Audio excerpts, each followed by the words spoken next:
Well, folks, SmackDown kicked off with a banger of a tag team match between LA Knight teaming with Damian Priest against Jacob Fatu and Solo Sikoa. First of all, I do want to say there's actually great seeing Solo Sikoa back in the wrestling ring and actually having a match. I don't know what's kind of going on in the background because Solo was meant to be going after Reigns to be the next champion sort of thing. And they've kind of overstepped him to go with Jacob Fatu. Now, there's nothing wrong with that. Jacob Fatu is a phenomenal talent. But when you've been building up someone and all of a sudden you're just letting someone else jump over him, it's a bit like this what's happening. And to be honest with you, tonight at Backlash, we may actually see a brand new champion because Solo Sikoa may actually make Jacob Fatu lose the belt. But we're getting ahead of ourselves there, folks. But like we said from the get-go, this was the first match that opened the show, and it was actually a really good match. And to start things off, we actually had Priest and LA Knight arguing over who was going to start the match. Solo Sikoa picked for everyone, and he attacked Priest, so Priest was the default starting man. It was a fun match, I will say that. There was a couple of spots here and there which was like, that didn't exactly look good on TV because of the camera angle. Again, they need to sort those out again now, I think. But overall, though, it's like I said, it was a fun match. Knight hit the BFT to get the win, and after the win, Priest and Knight started arguing again. But obviously, Fatu took them both out, and as Fatu just stood over them with the championship, Drew McIntyre just came in and gave old Fatu the Claymore, and he was the one left standing in the ring. So tonight's Fatal 4-Way, I think, will more than likely be one of the matches of the night. I can see it happening. Earlier in the show, we actually saw that the Secret Service was giving a eulogy for Chelsea Green's US Championship run. Zelina Vega came in with Nick Aldis, and they were both like, "What are you in here for?" "Oh, Zelina wouldn't know because she hasn't got any friends." And Zelina actually said, "Well, why doesn't, Chelsea and one of you go against me and one of my friends?" Nick Aldis said, "You know what, I like that idea, let's have it later in the show." So we had Chelsea Green and Piper Niven against Zelina Vega and a mysterious partner. And that mysterious partner, Alexa Bliss. It is so great to see that Alexa Bliss is finally back in a WWE ring. We haven't seen her since the Elimination Chamber, and there's been tons of rumors and everything else online and backstage because they didn't know what to do with her. Obviously, she was a core member with Bray Wyatt, Sister Abigail and everything else, and they don't know what to do with her. Same as the Wyatt Six, because where are they? Where have they gone? Again, there's so many things that could be happening, and I do like how she still is using the Wyatt Six and Bray Wyatt and all of that, the icons and everything else. But it's always great to see her back in the ring, and like I said, it's been since the Elimination Chamber. Now this match, it was a fun one, but sadly, I think they were trying to go for it to be a little bit too fast-paced, and they couldn't really keep up with it, and there was a couple of mistimed moments which did stick out like a sore thumb.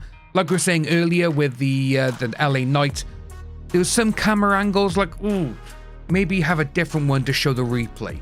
But that's why it is. But like I say, seeing Bliss come in after she finally got tagged in, she just went berserk, got everyone out, hit Sister Abigail on Chelsea Green and got the win.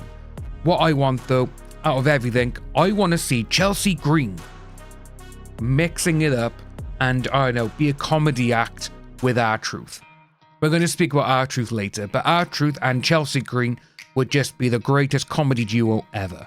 Next up, we actually had Charlotte Flair coming down before Jade Cargill had her match, and she was just moaning, saying that she wants the title, she's going to come out for it, and then she just started having a go at the audience because they were booing her.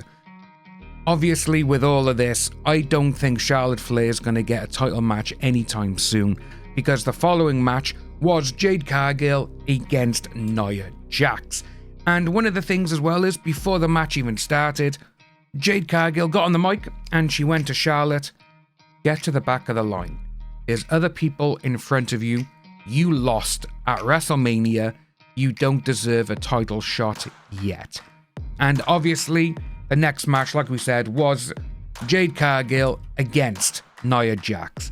Now with this match, we should have expected a little bit more strength, if that makes any sense, because we got two of the strongest people in the female talent of WWE, and Jade Cargill, we've already seen what this girl can do. She is an absolute beast, and when she's on form, she's on top form. But with this match though, it wasn't very exciting. There was a few moments which were like, oh right, okay, you know, Cargill throwing Nia off the top rope, lifting her up for a suplex and everything else, which was like, you know what, that's not good. But we actually had Tiffany Stratton then come on down and sit ringside to watch. Obviously, Naomi was a little bit upset, I think is the best word, because all of a sudden she just appeared out of nowhere and she just beat the hell out of Tiffany Stratton. And obviously, with Naomi doing that, Jade Cargill turned her attention to Naomi, and she was then blindsided by Nia Jax. Nia Jax got the win, which sucked, to be honest with you. Overall, the match, like I said, could have been better, but going forward, we are going to see Tiffany Stratton against Nia Jax for the belt, and to be honest with you, I'm not excited for it. After that little spat, I should think probably the best word to describe the previous match, the Street Profits came on out to the ring and they were talking about the TLC match and how they're still banged up with the ribs and everything else. And obviously we had Fraxium come on down. And straight away they were like, we deserve a title shot. When you think about it as well, that's kind of true. Fraxium has won their matches of the past 2 weeks. And obviously the Street Profits beat everyone in that match of the year candidate, that TLC 2 weeks ago, which was just absolutely insane. And obviously the Street Profits are like, you've been here a few weeks, why do you think you deserve a title shot? You need to go through other people. Which Nick Aldis then came on out again and he was like, I'm liking what I'm seeing here. How about this? Let's see if Fraxium can hang with the Street Profits. And obviously it was a non-title match, and this match delivered. It was such a good match. Now obviously with the Street Profits all banged up and everything else, they were slower than normal, which I think actually helped this match along, because the way they were selling these injuries was top class. It was so good. Obviously Fraxium were doing their normal stuff, which was just basically not disappointing people, because these guys would have to work and try to make it a bad match. That's how talented they are. But it was good. Fraxium actually got the win, and we will more than likely see a tag match between these two for the titles in the forthcoming weeks. More than likely 2 to 3 weeks time, I'm thinking. Unless they surprise us a Backlash tonight or next Friday on SmackDown. Before we actually went into our next match, which was Carmelo Hayes taking on Aleister Black, we actually throughout the show had a few backstage segments which were really fun to see. The favourite one for me was R-Truth holding a sign saying, "Let's go Cena," and he was chanting away, "Let's go Cena, I can't hear you." And obviously Jimmy came over, Jimmy Uso, he's like, "Cena sucks, what are you on about?" And obviously Truth, "That's my childhood hero. Don't talk about him. Don't disrespect him.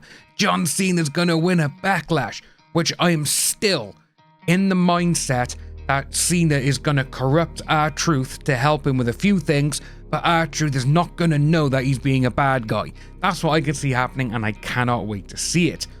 We also got Rey Fenix being attacked by Santos Escobar and Los Garzas, which actually set up a tag team match later on in the evening.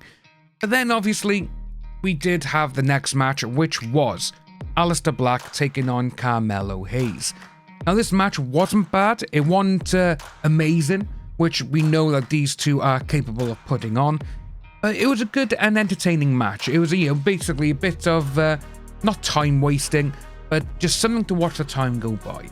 We had quite a few good shots. Aleister actually showed off a lot more of the Muay Thai style that he's been using over in AEW, which was nice to see. Carmelo got a couple of great spots in as well. Obviously, with Carmelo, The Miz was at ringside, and The Miz is the reason that Carmelo Hayes lost the match. He got up on the ring apron, trying to distract Aleister, but he actually, in fact, disturbed Carmelo, and obviously hit Black Mass and we got the win for Aleister Black. He did actually lay out The Miz in the ring with a Black Mass kick of himself. And to be honest with you, I want to see Aleister Black go somewhere a little bit more than just being a side match at the moment. Same as Carmelo. You know, The Miz has been around for so long, but The Miz and Carmelo, they don't seem to be bonding, you know, they don't seem to be crossing fingers and being a good unit. It's almost like, right, we got nothing to do, put you two together, see what you can come up with. That's what it seems to be, which, to be honest with you, kinda sucks. But that's what we had for that match by there. Our final match of the night was Rey Fenix teaming up with Andrade, going against Los Garzas. First of all, it's actually a little bit of a weird seeing Rey Fenix team with someone other than Penta, but it was a great match. Again, when these four are wrestling, the Lucha Libre style is just absolutely incredible. And obviously we did get Fenix and Andrade getting the win, and we may be seeing the start of Los Garzas breaking up. Mostly because Santos Escobar, he was just shouting and screaming at Bertos after the loss, and Bertos just basically went, that's it, I've had enough. And as things started getting a little bit too tense, he just walked away. Which actually did leave Angel looking a little bit like, oh my god, what the hell's just happened? So I think they are planting the seed for that one by there. But during the actual match, we had Wade Barrett and Joe Tess. They were hyping up the AAA acquisition by WWE, which, to be honest with you, I really hope they do it justice. I want to see the AAA company under WWE just being a brilliant, just phenomenal company and putting on amazing shows. That's what I want. And if it gives more time for like Rey Fenix and everything else to go back and forth, I'm all for it. You know, we could actually see Rey Fenix and Penta teaming up in AAA to take on a couple of teams over there and jumping back and forth between the shows. That's what I want to see, and I really do hope that is exactly what we get. Fingers crossed. Now, our final and main segment of the evening was John Cena just being on the mic and being John Cena. Definitely one of the Mount Rushmore mic talkers in the entire industry, and this guy, he just tried to destroy Randy Orton and his legacy, which was actually really fun to see. He brought up Randy Orton's grandfather, he brought up his father Bob, and he also brought up a failed drug test that Orton had about a decade or so ago, I believe. There's so many things going on with this, it was actually just really great to see. One part though which was disrespectful because you don't do this.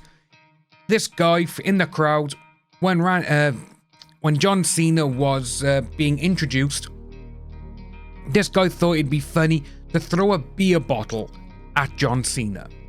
Now, the funniest thing about this, because this guy's on the hard cam, there's no real footage of it, until after the actual event, when people who were on the side behind John Cena, they're recording, and they got the guy front and center throwing the beer bottle, and then the guy was automatically, almost immediately, thrown out. It's almost like he didn't see security standing right next to him, behind him. But this guy, he threw the bottle, and as soon as he threw it, he tried ducking and hiding behind someone, which is like, mate, come on. People are gonna see it. And to be honest with you, Cena picked up the bottle, he looked at it, threw it away in disgust, and he actually brought that into his little promo, which was actually kind of crazy and great to see.